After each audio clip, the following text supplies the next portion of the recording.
All right, a little bit of a different video today. I'm sitting here in the studio prepping my pedal board for next year. That's right, 2026 is not that far off now, and I don't have a whole lot of gigs coming up because of the holiday season, but I have a lot of things lined up January through May. And so I'm already prepping my pedal board for what I know's coming, because the truth is, during the holiday season, I like to try to take a little bit of time off, and my brain can unwind and enjoy the holidays more if things like this are already done. So today I'm going to show you what that pedal board is going to look like in 2026. A lot of the same pedals that you've seen on my board in previous videos if you go back through my archives. But I've made a couple of changes, and so we're going to take a look at that today. So my pedal board hasn't changed a whole lot this year. I haven't decided if I'm going to keep the Deuce Coupe. I do use it, but I don't use it probably enough to warranty leaving it on the pedal board. So I haven't quite decided. It ends up getting used maybe once a month. So the jury's still out on this pedal. Everything else is pretty much the same, other than I finally went back to using the 1981 Live. Used it in the studio almost exclusively for several years, but I've gone back to using this Live. If you've watched my YouTube videos before, you know that my absolute favorite delay in the world is actually the Clockwork by Rockett Audio. I've used the Capistan for many, many years. I'm actually in the studio. For quite a while, I ended up using the JHS delay pedal, the Kitty. And it's an all Bucket Brigade analog delay, which I absolutely adore the sound of the Bucket Brigade, which is why I like the Clockwork so much. The problem I'm having with the Clockwork right now live is I like using it in my studio so much that I don't want it on my pedal board all the time, because quite frankly, I leave the pedal board at my church where I end up performing multiple times a week. So, truth is, the Clockwork was sort of an expensive pedal. I mean, it was really $400. Recently, I've noticed the price of the Clockwork has come way down on the used market. So chances are very strong this pedal will come off and another Clockwork will go in its place. And then I'll still have my Clockwork here in the studio to use each and every week. It sounds ridiculous to some people, I realize, to have two pedals. But with my lifestyle being so crazy, I'm literally working multiple jobs and I have to layer things on top of each other to make everything work, that I could lose serious time just trying to get in the studio, do something, and then realizing, hey, I don't have a pedal I need. I got to run to the church real quick. So for my lifestyle, I really need lots of things right here at my hands in the studio, which is why I have so many pedal options to choose from. But I also, obviously, there are certain things that I would love to have on my pedal board live each and every week. So here's the flow. This year we're going the chromatic tuner, which I still love. For me, I've got lots of different tuners, but the Boss chromatic tuner, the TU3W, is still my favorite tuner. It's the most accurate for me and my lifestyle on as far as live goes. We're going chromatic tuner, then into the 1981 Boost.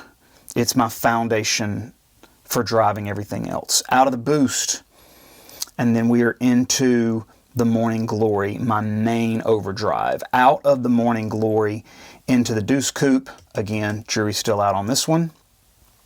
Out of the Deuce Coupe into the Julia, which is a fantastic modulation pedal. I use it maybe 50% of the time. Out of the Julia into the Lillian, which I rarely use, but if I'm going to use a phaser, it's not going to be the Phase 90. It's going to be the Lillian. Amazing sounding pedal. And then into the Fathom, which is just my Trails reverb pedal. when I want just those long, beautiful, never-ending trail sounding reverbs. And there's a lot of praise and worship music that has sort of that sound. So it's a go-to pedal for me for very specific songs. And when I don't use it all the time, but when I need it, I need it. That's basically one of those pedals. Out of the Fathom into the El Capistan, I really like my delay to be at the end of the chain. And then out of the El Capistan into the Iridium. I've tried multiple amp modelers. There are some fantastic ones out there, and some of the newer ones sound amazing. But for what I need, the Iridium still gives me exactly what I want. And I'm not really into the Vox sound live. I like a cleaner sound than Vox live. I like Vox in the studio. I like Fender amps live, and so I've selected the round amp with Cab B, which is very close to a Fender Blues Junior sound. And then you can see the way I've got it set up. It's mostly clean, leveling, very little drive on the actual amp. Lots of treble for the type of music that I'm playing. And then obviously I do have a selector pedal. This works the gain stage on the Morning Glory if I need a little more. This pedal will engage the gain stage on the Morning Glory. And then my vocal processor. I've done many videos on this. You can go look up on the channel, but the Create XT, the TC Helicon, very old pedal. I probably need to look at updating this as far as my live sound goes, but it's still a staple for me, and to the point where I have several of these because you can't get them anymore. And then on the side of my pedal board, which I talked about it before, I've had to replace this setup before because it is punched through. But I have my in and out for my vocal chain. I use a live wireless. I use a wireless microphone live. So out of the receiver, the wireless receiver, which does not live at the front of house, it actually lives up on stage with me. It comes out of that wireless receiver into this pedal board through a loomed cable, and then back out of that loomed cable into the snake, which carries the signal to the front of house.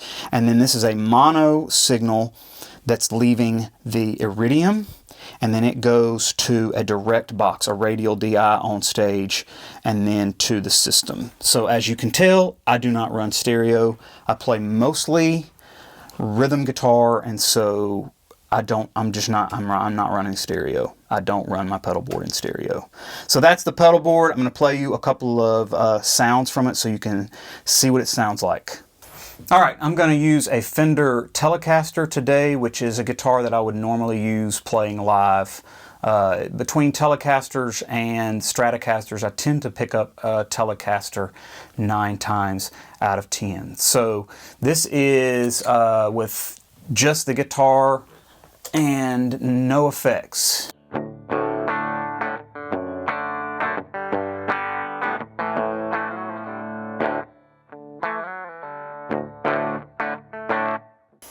And the boost.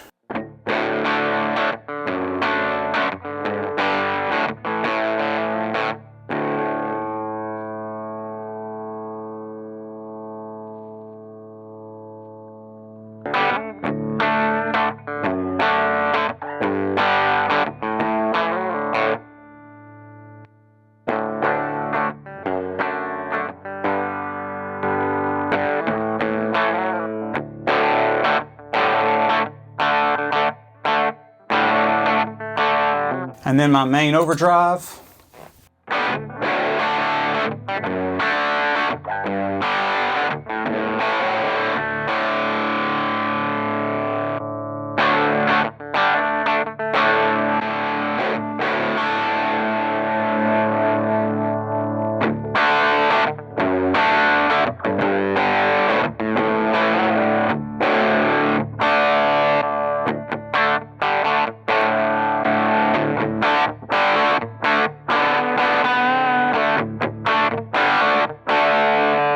And then normally I would have that delay on.